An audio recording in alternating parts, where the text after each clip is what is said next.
Assalamualaikum Kak, minta maaf ganggu. Okey, saya ada buat satu teka-teki. Kalau dia kata dapat jawab dalam masa 30 second, dapat RM100. Okey. Sudah sedia? Sudah sedia? Bismillah. Sedia. Siapa nak pegang ni? Okey, Kak pegang Kak pegang Mana? Okey, baca soalan berapakah kosong lubang dalam gambar tu. 30 second bermula sekarang.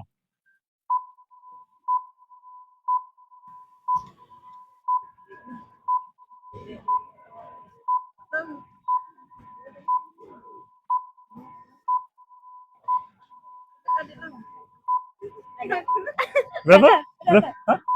6. Salah. Cuba lagi. Ada masa lagi. Mana tu pintu? Ah. 3, 2, 1. Habis masa. Ha? Salah juga. Okey, akak kena faham soalan. Lubangnya ada berapa? 1, 2, 3,